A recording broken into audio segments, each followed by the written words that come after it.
Hi guys, welcome back to Vintology by Lola. I know it's unusual. I don't usually do 2 videos in a day, but I was gone all weekend, so I wanted to share this with you. I did this last week. Who knew that Reynolds Kitchen Freezer Wrap was going to change my life? I know that a lot of people use freezer wrap for quilting, for stenciling, and for paper piecing, but I did not know that paper artists used it. And I happened to see a video, and you guys know I can never remember the name of the video. Do you think I'd write it down? No. Anyway, I had watched it in passing, and she had shown how as long as you use the Reynolds plastic coated freezer wrap, you can use it to iron on napkins. Well, I'm just kind of getting into napkins now. I know I'm a little late to the party, but I decided that I was going to try it. So I ended up using like something like this, just a regular napkin. And you know how we take the napkins are 3-ply. So you take the 2-ply, just plain white pieces off the back, and you just have a super thin one, right? You just have just the print. Well, I did that and I ironed it on to the freezer wrap. Well, I thought that it would be really fun from there. So these are actually napkins. These were napkins. I took those and then I stitched them into a policy envelope, and you can see right there's the freezer paper, and I stitched it up and turned it into this great policy envelope, but you cannot even tell that it's a napkin. It's all on there. Same thing for this one. Same thing. Just did it, stitched it. Oh my gosh, so much fun. So that wasn't the life-changing thing though. That was fun and I loved it. But I was a quilter and I love patterns and I love material, and I wanted to do something with some of my old patterns. So taking it from here to turning it into something was a little bit more of a challenge. It was something a little bit different. So here, take for example, I have a vintage pattern, right? But it doesn't have a lot of integrity. It's torn down here and it's a little ripped up here, and it's really not thick enough if I wanted to put it into a junk journal. And so I know a lot of people would say, well, why don't you decoupage it? Well, that's a lot of monkeying around. So what I did was this. And what is this? You probably can guess. I had taken the pattern, opened it up on the side, and slid it down the bottom so that it opened like a pocket. Okay. And so I turned it into a envelope or something that you could use inside of a junk journal. I thought these would be great for Happy Mail. I thought this would be the greatest thing. So I decided I wanted to use everything in the pattern, not just the outside of the pattern. So I had taken this and I laid it on the freezer paper and I just ironed it all. And you can see up here, it's torn. And then when I was done ironing it, I just went around and I did a little zigzag and a little straight stitch and stuff. So that was all ready to go. So how was I going to use the rest of it? Well, let me show you what I did on the inside. So what I did was I took my pattern and I took the pattern pieces and I just tore them apart, and that part I decoupaged to the white side of the freezer paper. So the freezer paper has the white side and then it's got the shiny side. So the shiny side was already ironed and all I had left was the white side. So I took the pattern pieces and I tore those all apart and I decoupaged that. Then I took the inside instructions and I made a pocket. I took the tab part, which is this part of my pattern that I didn't want to miss out of using, and I put that down below. So I just wanted it down here with a piece of lace, so the pocket goes all the way down to the bottom where it's stitched. So it goes all the way into there. Then over on this side, I took some more of the pattern, and because it was really thin, I just folded it 4 times, stitched it, and put it on for a pocket here. So then you can put little gifts in here, right? And then I had in the pattern piece, I had this was like an advertisement inside of the pattern, and I really liked that, so I took that on freezer paper, and I didn't do a policy envelope, I just did an envelope. This is actually the receipt from 1976 that was inside of the pattern, so I kept that too. And I live in Minnesota, so I thought it was cute, Minnesota fabrics. But anyway, so this was part of the pattern that I cut apart, put it on the freezer paper to give it integrity, and then I have that as a pocket. So now I can take that and put that in here. This was another little thing. And now I can use this as friend mail, happy mail, right? Now my friend, whoever gets this, can take whatever I put in here, and they can take it out and use it. And then if they want, they can make this part of their junk journal. They can use it as a cover, they can cut it apart.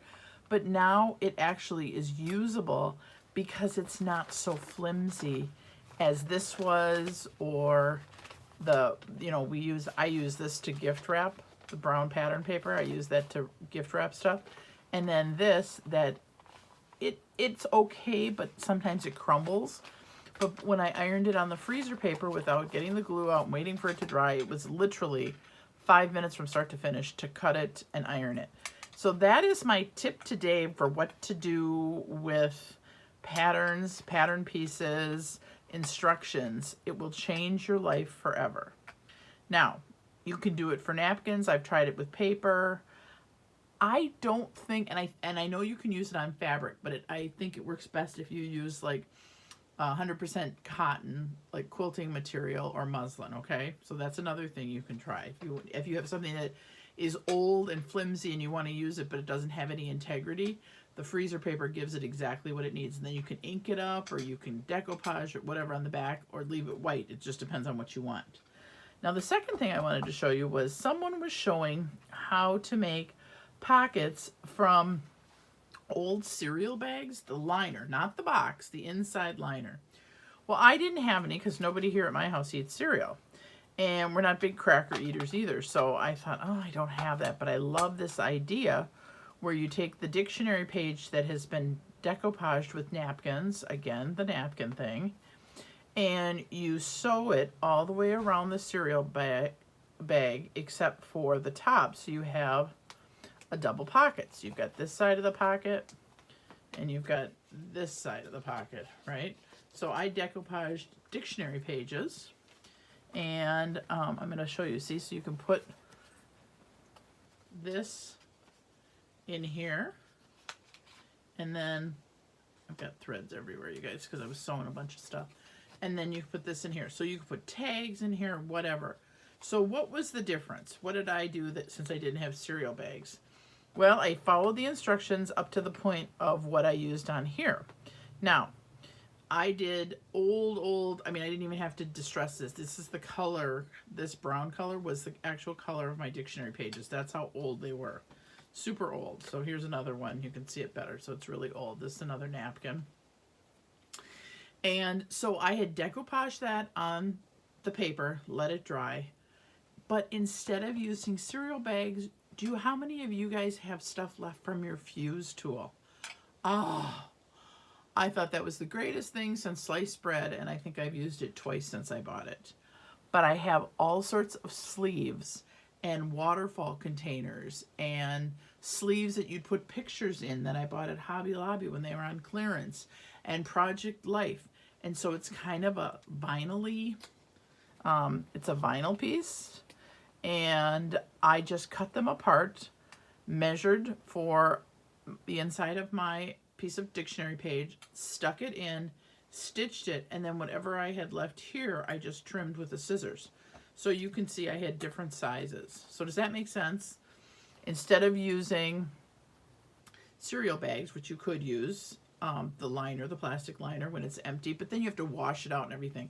These were literally, I'm going to see if I have one. Hang on. I thought I did. Let me see if I can find one quick. Okay. So, sorry, I should be more prepared. So,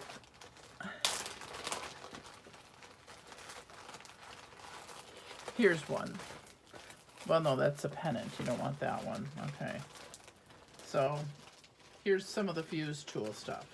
So it's just literally a pocket that then you put your dictionary page in, and it's already sealed on 3 of the sides. But I wanted it so that it wouldn't, so this piece of paper that I decoupage wouldn't come out. So I had the pocket, like I said, on both sides, right? This and this. So you put it in here, your finished decoupage dictionary page, and then you just stitch around here, stitch around here, stitch around here. Or if you want to do it this way, maybe you want this side, so you would stitch here, here, and here, and then slice this open.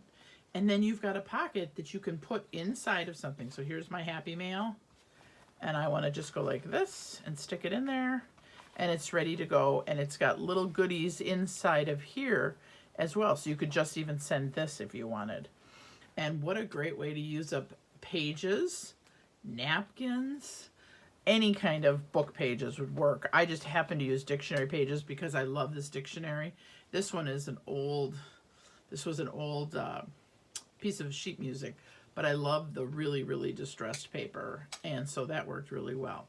So there was another really, really good idea to use up some of your stuff. So that being said, that is what I have been up to lately, people. Hopefully this video made sense. I was trying to get it done for a while because a couple of my friends had seen the sewing one, and they were like, you have to put that up so people see what to do with it, because it really is. It has so much more integrity. I mean, I could not use this pattern. This pattern was so thin. It was, I think, yeah, this was $1 one. This one was 35 cents. This one is even worse. It's in worse shape. But I wanted to use them, and I didn't want to have to decoupage them, and I didn't want to rip them apart. I wanted everything that said, you know, what the name of the company was, how much it cost, what the size was. Like, this is a 16, a bust 38. So I just thought that was really fun. And then to use the instructions inside was just something else fun to do. So I just thought it would be fun to share it with you guys, because I don't do a lot of how-to videos, and this one was pretty easy just explaining it. If you have any questions, please feel free to leave them in the comments below, and I'll get back to you.